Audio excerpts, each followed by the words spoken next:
Meu nome é Márcia Fusaro Terra Cardial, sou professora da disciplina de ginecologia da Faculdade de Medicina do ABC e venho hoje falar com vocês sobre microbiota vaginal, composição e mecanismos de defesa.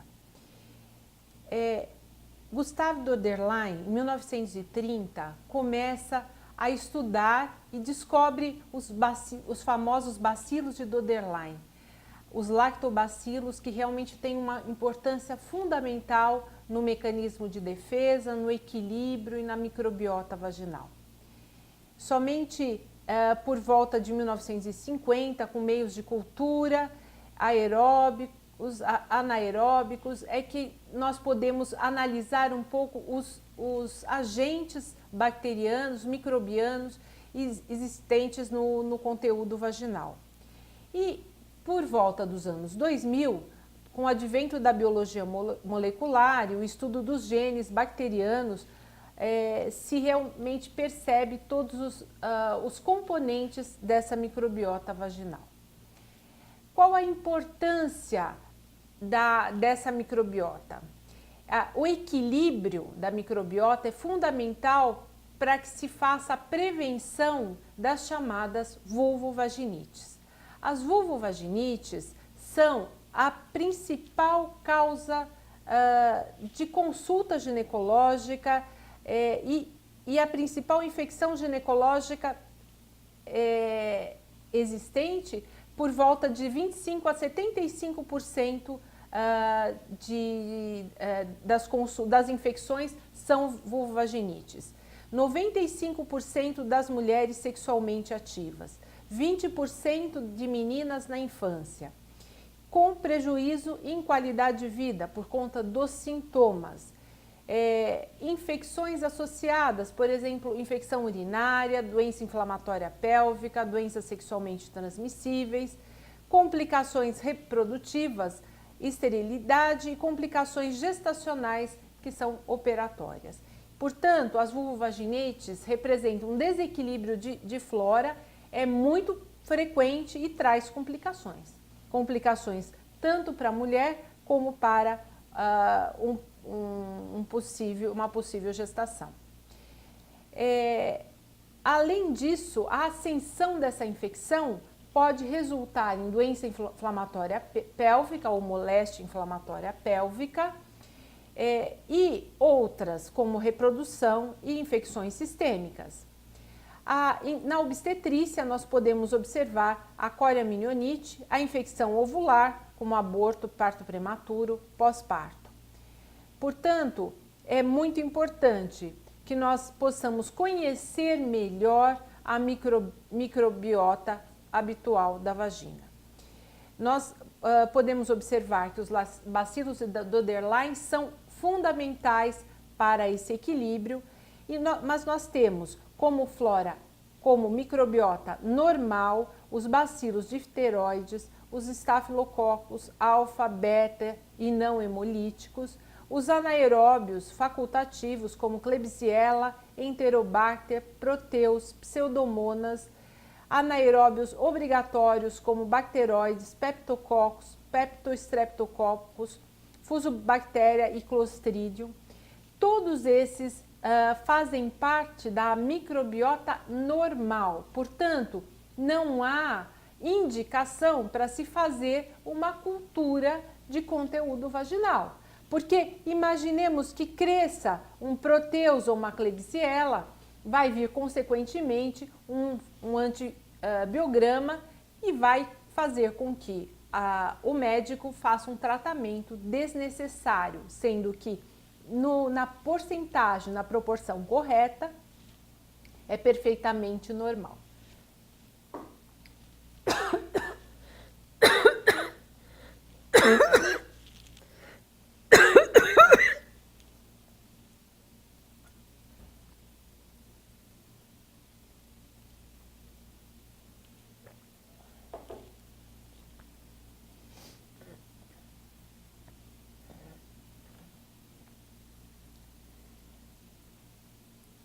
Nós podemos observar a microbiota habitual da vagina como micro-organismos facultativos e micro-organismos anaeróbios, os bastonetes gram-positivos, como lactobacillus, corynebacterium, streptococcus e outros gram-positivos, gram-negativos.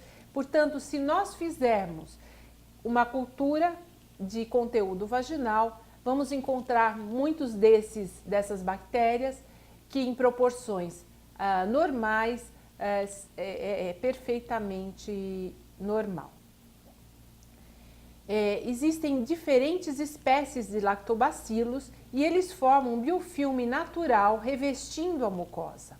São mais de 120 espécies de lactobacilos identificados, 20 isolados em vagina e 3 ou 4 mais dominantes no microambiente vaginal, que são os lactobacilos crispatus, iners, Gencini e Gasseri. Os lactobacilos, eles impedem a proliferação de outros micro-organismos estranhos ao meio vaginal, mediante diferentes mecanismos. Produção de substâncias antimicrobianas, competição por nutrientes, como arginina, e produção de substância antimicrobiana, como peróxido de hidrogênio, bacteriocinas e biosurfactantes. Esse ecossistema é totalmente dinâmico, sofre alterações conforme a composição e a quantidade devido a fatores intrínsecos e extrínsecos. Por exemplo, a idade. Uma menina antes da puberdade tem uma microbiota diferente da mulher na menarquime e diferente da mulher na pós-menopausa. A mulher na fase lútea, ela tem uma microbiota diferente da fase folicular.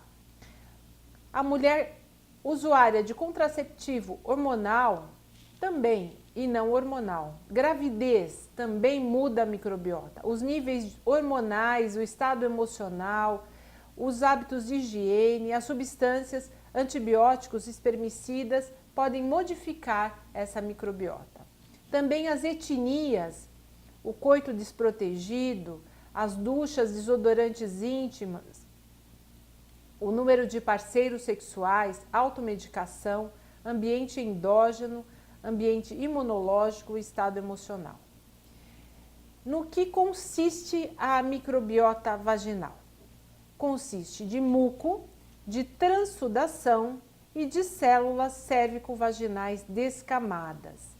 Esse conteúdo vaginal, ele é abundante, principalmente no meio do ciclo, mas na mulher em menarquime, na mulher em puberdade, ela tem uma quantidade muitas vezes aumentada. Porém, o conteúdo é fisiológico e é um conteúdo claro, inodoro, viscoso, homogêneo e com pH entre 3,8 e 4,5, sem sinais inflamatórios no exame de Gram. Essa microbiota é composta de micro-organismos aeróbios, anaeróbios facultativos, anaeróbios estritos e faz esse conteúdo vaginal composto aí de água, eletrólitos, proteínas, ácidos graxos, carboidratos e células descamadas. Na recém-nascida, a colonização é abundante. Na criança existe uma diminuição, na puberdade elevação, menarquime alta e na gravidez também sofre uma elevação na quantidade de conteúdo, sendo que na menopausa diminui, como já falamos. A microbiota anormal, ela pode ocorrer tanto na ausência de lactobacilos como no exagero de lactobacilos. Então, vejamos, na ausência de lactobacilos, ela está associada à vaginose bacteriana, a doenças sexualmente transmissíveis e aumentam os patógenos facultativos comensais de origem intestinal. Podemos ter, conforme a classificação atual, uma flora do tipo 1, do tipo 2 ou do tipo 3. A flora do tipo 1 é predominantemente ácida e nós pensamos mais numa cândida, numa infecção por cândida ou numa vaginose citolítica. Portanto, se o pH da vagina está entre 3,8 e 4,2, 4,5, abaixo de 3,8 é o pH um pH bastante ácido, que faz com que possamos pensar ou na presença da cândida ou na vaginose citolítica, que é o exagero de lactobacilos. Os lactobacilos representam, nesse caso, de 80% a 95% da microbiota e as bactérias de 10% a 15%. A flora do tipo 2, os lactobacilos estão presentes em 50%. É um estado intermediário entre a flora normal e anormal e é um início de desequilíbrio ou a recuperação dessa flora. E na flora do tipo 3, os lactobacilos estão ausentes. Aqui podemos observar os lactobacilos num exame de Gram. Aqui também, e aqui já podemos observar os lactobacilos sobre as células, que faz com que nós também possamos ter outras bactérias em cima da membrana do citoplasma da célula, da membrana celular, e nós podemos pensar então numa vaginose bacteriana. A vaginose aeróbica ocorre pela redução dos lactobacilos, uma diminuição de lactato e a presença de cocos de células basais e leucócitos. Podemos ter em associação o estreptobeta hemolítico, E. coli, estáfilo e tricomonas. O processo inflamatório pode ocorrer com corrimento amarelado e até mesmo dor à relação. E na forma grave, nós podemos chegar a uma vaginite inflamatória descamativa, com um conteúdo amarelo e com uma descamação de vagina. Isso pode levar a tanto a coriominionite como a rotura prematura de membranas e até mesmo pré-termo. Na microbiota vaginal, nós temos uma descamação vaginal que é normal, que já falamos do que é composta, e que vai fazer a produção de glicogênio. Esse glicogênio se transforma em glicose e vai produzir então ácido lático e oxigênio, mantendo o pH normal. Porém, se existe um consumo local de oxigênio, existe uma anaerobiose e esse aumento de anaeróbios vai proporcionar uma flora mista. Como já falamos, todas as vezes que nós pensamos numa vulvovaginite recidivante, devemos, além de tratar a causa, devemos também tentar restaurar essa microbiota vaginal normal. E por quê? Para diminuir a incidência de doença inflamatória pélvica e na vulnerabilidade à infecção bacteriana. O diagnóstico da vulvovaginite é clínico, é feito pelo teste do odor, o IF-teste, o pH, o exame a fresco e o Gram. O laboratório entra nessa dinâmica, nesse diagnóstico, e tem o seu papel muito importante, principalmente pelo exame do Gram. O citológico é interrogado, algumas outras provas auxiliares podem ser feitas, mas o Gram e o exame a fresco desempenham um papel primordial, sendo que a cultura não deve ser feita uma cultura inespecífica, a não ser que seja uma cultura específica, por exemplo, uma cultura para cândida, se você tiver essa dúvida, que tipo de cândida que você está tratando. A coloração de Gram tem uma especificidade de 70% e uma sensibilidade de 93%. E revela a diminuição dos morfotipos de lactobacilos e vão, por exemplo, fazer o diagnóstico de uma Gardnerella, de um bacteroides, enfim, de uma vaginose bacteriana, ou mesmo, se tiver uma Neisseria, uma clamídia, nós vamos observar bacilos gram-negativos, podemos observar também esporos de cândida, que revelam-se fortemente positivos, e filamentos que não possuem uniformidade com a coloração de gram, podendo apresentar grânulos gram-positivo. Essa é uma imagem do Trichomonas vaginalis, que faz uma colpite focal bastante intensa, aqui após a aplicação do Lugol, e aqui nós podemos observar os protozoários nesse momento. Essa é uma vaginose bacteriana, um conteúdo branco, acinzentado, bolhoso, e a célula chamada Klucel, que é característica da vaginose bacteriana, que é a célula cheia de cocos em cima do seu citoplasma. Nos critérios de Nugent, nós podemos graduar de 1 a 4 e vamos pontuar se é uma flora normal, 0 a 2, ou de 4 a 6, uma microbiota intermediária, de 7 a 10, desculpem, uma vaginose bacteriana. E isso conforme a nota que nós vamos dar pela presença de bacilos longos gram-positivos, cocobacilos gram-negativos ou gram-variáveis, bacilos curvos gram-negativos. Então, nós vamos graduar e vamos poder fazer o diagnóstico, por exemplo, dessa vaginose citolítica, que está num pH ácido, e aqui uma vulvovaginite, por exemplo, por cândida, em que nós podemos perceber essas placas aderidas à parede vaginal, e na bacterioscopia podemos observar esporos e hifas.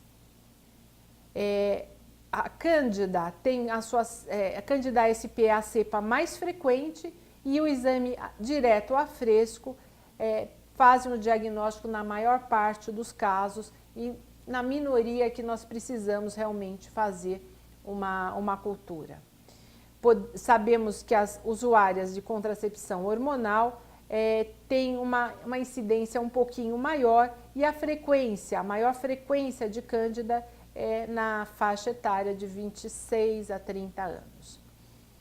Na candidíase recorrente, nós devemos sempre pensar na imunologia, devemos pensar em alergia, desencadeando processos de candidíase, de alergia feminina, de citoquinas, também investigar causas gerais como diabetes, gestação, contracepção, corticoide, antibiótico terapia, estado imunológico sistêmico e local.